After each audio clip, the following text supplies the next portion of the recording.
Article 248 अवशिष्ट शक्तियाँ संसद के पास रहती हैं।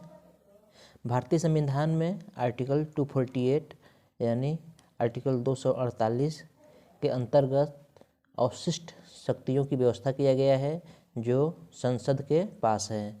अवशिष्ट शक्तियाँ संसद के पास हैं। भारतीय संविधान में अवशिष्ट शक्तियाँ किसके पास है? संसद के पास है। और ये किस आर्टिकल के अंतर्गत है? आर्टिकल 248।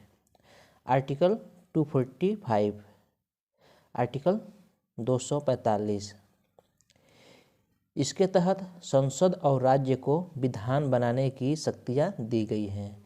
विधान बनाने की, विधि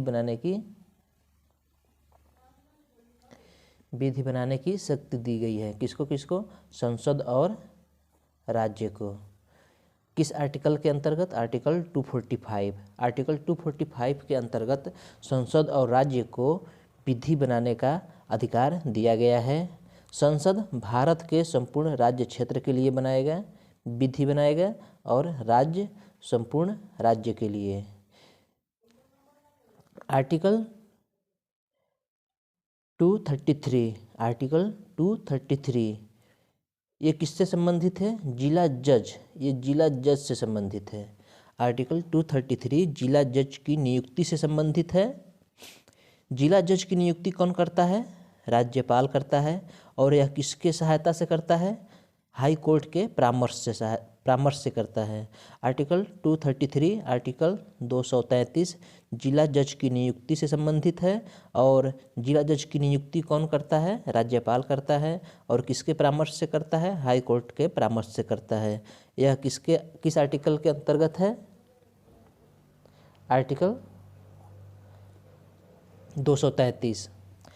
आर्टिकल 200, आर्टिकल 200, आर्टिकल 200 राज्यपाल किसी विधेयक को राष्ट्रपति के लिए रख सकता है। अगर राज्यपाल को लगता है कि कोई विधेयक जिसे राष्ट्रपति की सहायता के लिए रखा जाना चाहिए, राष्ट्रपति की सलाह के लिए रखा जाना चाहिए, उसे वह अपने पास रख सकता है और राष्ट्रपति को भेज सकता है। तो यह किस आर्टिकल के तहत है? आर्टिकल 200 के तहत है। आर्टिकल 200, आर्टिकल 200 के अंतर्गत राज्यपाल किसी विधेयक को राष्ट्रपति के लिए अपने पास रख सकता है, राष्ट्रपति को भेजने के लिए अपने पास रख सकता है। आर्टिकल 169, आर्टिकल 169 राज्यों में विधान परिषदों की समाप्ति एवं संरचना से संबंधित है। आर्टिकल 169 में राज्यों में विधान परिषदों की समाप्ति एवं संरचना, किस राज्य में विधान परिषद होगा और किस राज्य में नहीं होगा, यह आर्टिकल 169 से संबंधित है। आर्टिकल 249, आर्टिकल 249 यह राज्यसभा से संबंधित है। राज्यसभा राज्य सूची की किसी भी विषय पर विशेष बहुमत द्वारा कोई भी कानून बना सकता है, कोई भी कानून बना सकता है।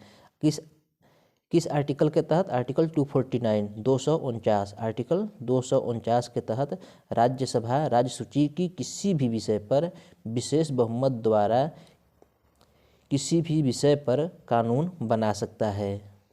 आर्टिकल 245 से 255, आर्टिकल 245 और 255 के बीच संघ एवं राज्यों के बीच विधायी संबंध को दर्शाता है। आर्टिकल 245 से 255 के बीच संघ एवं राज्यों के बीच विधायी संबंध को दर्शाता है। तो आर्टिकल 245 और 255 के बीच विधायी संबंधों को दर्शाता है। यह किसके संबंधों को दर्शाता है? संघ एवं राज्यों के बीच के संबंधों को दर्शाता है। आर्टिकल 245 से 255 संघ एवं राज्यों के बीच विधायी संबंधों को दर्शाता है। तो आइए एक बार फिर से इसे रिवाइज कर लेते हैं। आर्टिकल 248 अवशिष्ट शक्तियाँ संसद के पास हैं। आर्टिकल 248 में अवशिष्ट शक्तियों की व्यवस्था की गई है, यह अवशिष्ट शक्तियाँ संसद के पास है। आर्टिकल 245 संसद और राज्य का विधानमंडल को विधि बनाने का अधिकार है। और आर्टिकल 233 जिला एवं जज की नियुक्ति राज्यपाल करेगा। जिला जज की नियुक्ति आर्टिकल 233 आर्टिकल 233 के अंतर्गत जिला जज की नियुक्ति राज्यपाल करेगा और यह हाई कोर्ट के परामर्श से करेगा। आर्टिकल 200 राज्यपाल किसी भी विधेयक को राष्ट्रपति के लिए सुरक्षित रख सकता है। आर्टिकल 200 आर्टिकल 169 राज्यों में विधान परिषदों की समाप्ति एवं संरचना से संबंधित है। आर्टिकल 249 राज्यसभा राज्य सूची की किसी भी विषय पर विशेष बहुमत द्वारा कानून बना सकता है। आर्टिकल 245 और 255 के बीच में यह संघ एवं राज्यों के बीच विधायी संबंध को दर्शाता है। आर्टिकल 245 और आर्टिकल 245 से 255 तक के आर्टिकल संघ एवं राज्यों के बीच विधायी संबंध को दर्शाता है।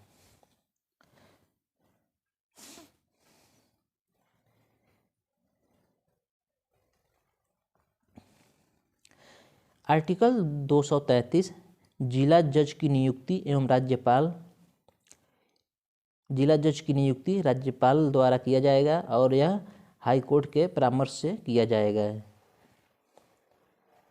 राज्यपाल किसी विधेयक को सुरक्षित रख सकता है राष्ट्रपति की सलाह के लिए, तो यह आर्टिकल 200 में दिया गया है। किसी राज्य में विधान परिषद रहेगा या नहीं रहेगा या समाप्त करना है, यह आर्टिकल 169 में दिया गया है। आर्टिकल 249 में राज्यसभा किसी भी विषय पर राज्य के किसी भी विषय पर विशेष बहुमत द्वारा कोई भी कानून बना सकता है। संघ और राज्यों के बीच विधायी संबंध 245 से 255 के बीच दिया गया है। संघ एवं राज्यों के बीच विधायी संबंध आर्टिकल 245 से 255 के बीच दिया गया है। चलिए चलते हैं दूसरे पेज पर।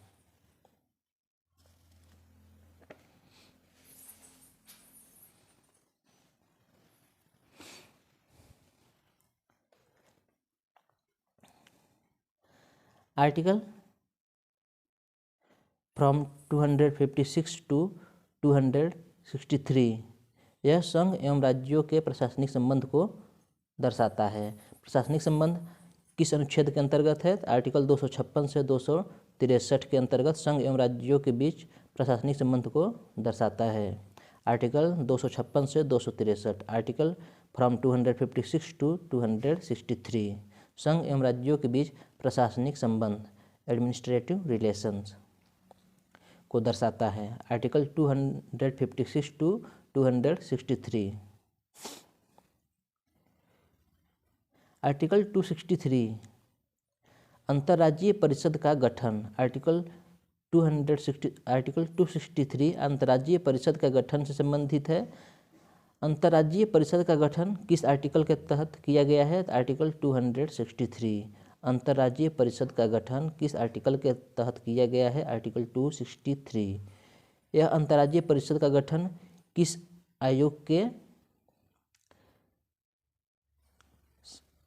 सलाह पर किया गया है? सरकारिया कमीशन के सलाह पर किया गया है। आर्टिकल 263 के अंतर्गत अंतर्राज्यीय परिषद का गठन किया गया है और सरकारिया कमीशन द्वारा इसकी संस्तुति की गई थी। आर्टिकल 312 इसमें अखिल भारतीय सेवाओं के सृजन से संबंधित है। आर्टिकल 312 अखिल भारतीय सेवाओं के सृजन से संबंधित है। Article 324 election commission of India. Article 324 article 324 में इलेक्शन कमीशन ऑफ इंडिया होगा।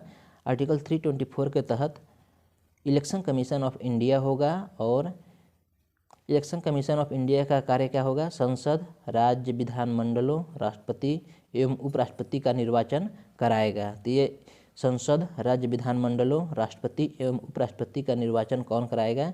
Election commission of India.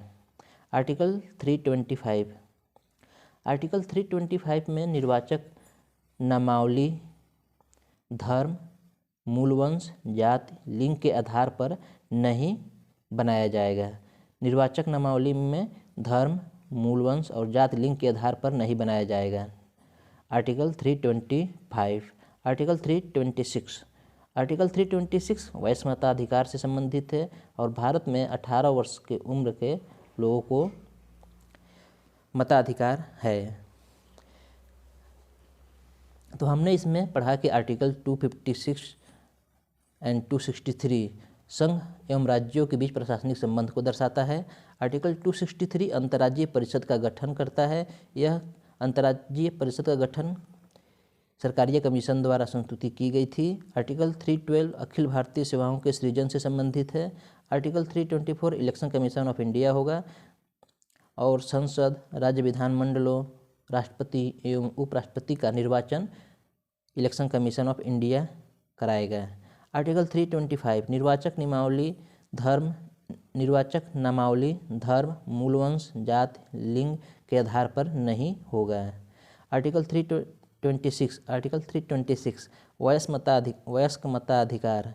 Article 326 के अंतर्गत वयस्क मताधिकार की चर्चा की गई है और वयस्क मताधिकार 18 वर्ष है। तो चलिए एक बार फिर से रिवाइज कर लेते हैं।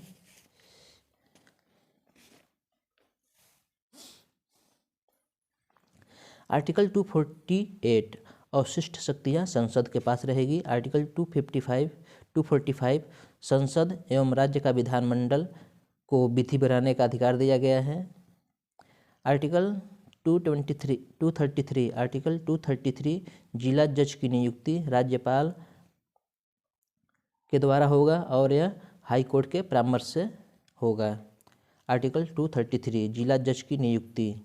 आर्टिकल 200 राज्यपाल किसी भी विधेयक को राष्ट्रपति के लिए संरक्षित रख सकता है। आर्टिकल 169 राज्यों में विधान परिषदों की समाप्ति एवं संरचना से संबंधित है। आर्टिकल 249 राज्यसभा राज्य सूची की विषय से किसी भी विषय को विशेष बहुमत द्वारा कानून बना सकता है। आर्टिकल 245 से 255 संघ एवं राज्यों के बीच विधायी संबंध को दर्शाता है।